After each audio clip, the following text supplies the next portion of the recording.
Okay, so good morning, good afternoon, and good evening, mga Kako Repots. Ayan, so, Machinic K500, may nag-request na ito. Thank you dun sa nag-request actually, kasi bago siya. So, hindi ko alam na may lumalabas. Siyempre, sobrang daming brands na lumalabas ngayon. Ayan. So, thank you dun sa nag-request. So, ayan. Mabilis kausap si Machinic, or what? So, tara. Typical naman na, yung keyboard nila, halos lahat ganyan talaga ang packaging. Okay, so yung, ano ba yung K600, tsaka, yun na. Yun na ata yun eh. Ganyan na talaga yun. So, tara, buksan na natin to. Ang alam ko, nakasulat na to, is hot swap tong keyboard na to. Pero hindi siya wireless. Kaya, 1899 lang siya. So, ako, sa totoo lang, dahil sa bahay lang naman ako, walang paki kung wired or wireless yan. Kasi wired pa rin naman ang gamit ko. Pero ang pakialam ko lang na ang hirap buksan nito. Pinapahirapan ako. Ano ba yan? Bakit mo kasi hinarangan pa yung ano? Yun. Okay. So, ayan. Medyo nalamog yung box. Okay, so ayan. So, detachable na 90-degree angled pa ang Type-C nila. Okay. Tsaka, yes, dahil hot swap, merong dalawang kasamang switches at tsaka keycap and switch pullers. Okay, hindi siya as one, nakahiwalay yung mga pullers. Dalawa, okay. So, yan.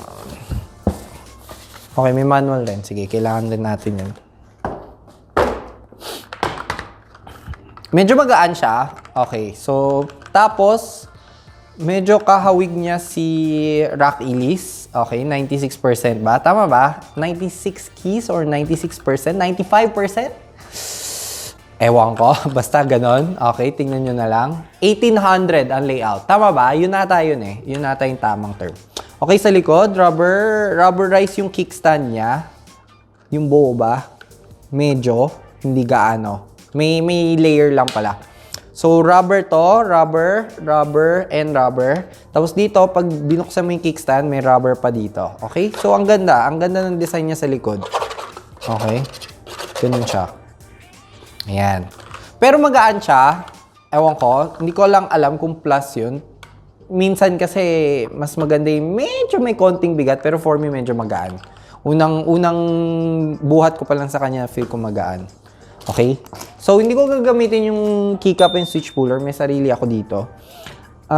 Tingnan natin. Malamang double shot keycaps to. Oo, double shot ABS. Most likely. Yung tunog pa lang. Okay. So, tapos, ano switches nila? Huano. Okay. Ano nga ba yung switches nila dati? Hindi ko matandaan. M. Alam ko may sarili silang switches, pero ngayon, ginamit nila Huano, okay. So, Huano Reds ang hawak ko ngayon. Linear. So, tanggalin lang natin. Kasi hot swap to, di ba?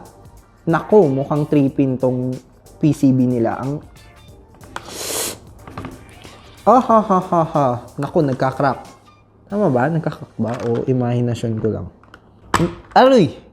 Okay, so yung PCB nga niya, 3 pins lang.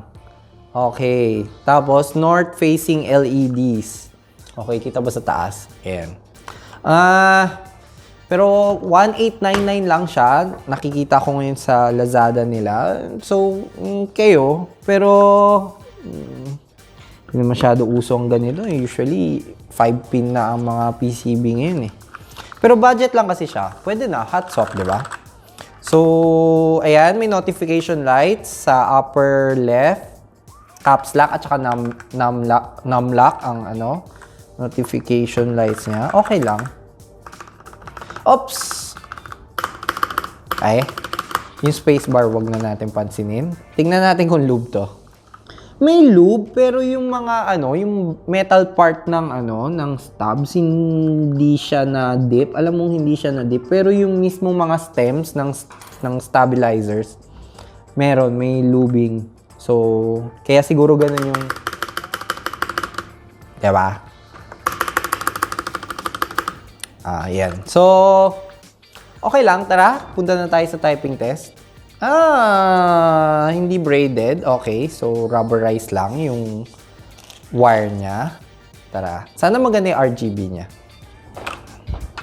Upper left. Hindi. Uy, dito pala. May ano pa. Machining K500. As cool as you are. Asa na? Okay, nasa left side. Yung ano, saksakan. Kaya pala siya angled. Okay, so kaya siya right angled. Kasi nasa left side. Pero for me, hindi gaano kailangan. At least maganda yung ilaw. Normal. Pwede na.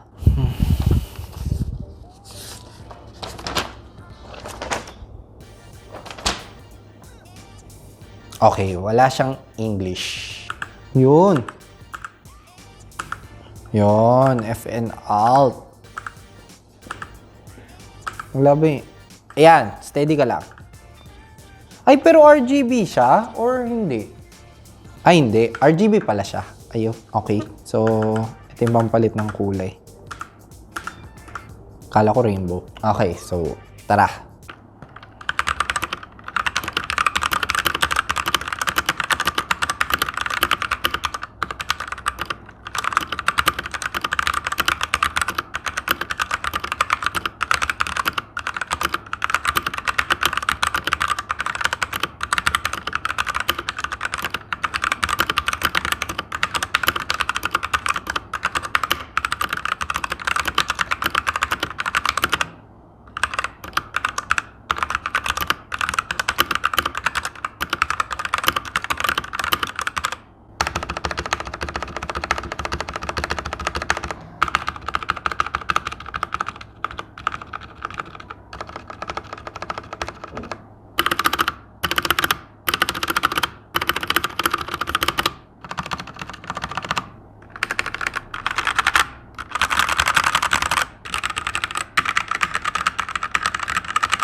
So actually, gusto ko yung ano niya, gusto ko yung sounds ng mga ano, yung itong enter niya, backspace. At saka yung mga may stubs na maliliit lang. Ilang unit ba yan? Hindi ko memorize. 2.25? Okay, so pero yung space bar medyo okay. Okay lang naman. Pwede total hot swap naman sila lahat. So feel ko madaling i-mod to. Asan kayo yung mga screws niya? Pero yun nga, hindi naka-expose yung mga screws niya. Dito. May screw siya dito sa loob. So, kailangan mo lang tanggalin yung mga keycaps. So, yun naman. Pero, yung keycaps niya, okay, tanggalin ko yung ilaw. Keycaps niya, for me, maganda. Alam mo yung parang ang kalma na itsura, yung design niya. Okay? So, gusto ko kasi itong teal na to, itong color na to. Tapos yung gray niya, alam mo yung may parang konting hue ng purple, violet ba yan? Or ano, ganun yung effect niya. Para sa akin ewan ko, siguro nasa lighting. Pero yung gray niya, okay lang, maganda. So, yun. So, maganda yung tsura niya, safe feel ko, kasi hot swap naman siya. So, ewan ko, depende. Kasi hindi pa naman ako hindi ko pa nagagamit na matagalan ang mga machinic na keyboards natin. So, hindi ko masabi yung durability niya. Pero, at least hot swap siya. Pag nasira yung mga Huano switches nila, madali mo mapapalitan. Pero yun nga, 3 pins lang rin. So, oo nga, di ba? Ote mo lang ata maipapalit mo dyan. So, di ba, 3 pins. So, ayun. Feel ko ote mo lang mapapalit. Yung mga maliliit lang. Pero anyway, at least, napakita ko na sa inyo at saka yung impressions ko. Yung cord niya, okay lang. Maganda rin kasi, di ba? Gray. Kakaiba. Pero yun nga, yun naman ang Machinic talaga. Maganda yung mga itsura ng mga products nila. Pagdating sa design, wala kang masasabi. Wala kang marereklamo.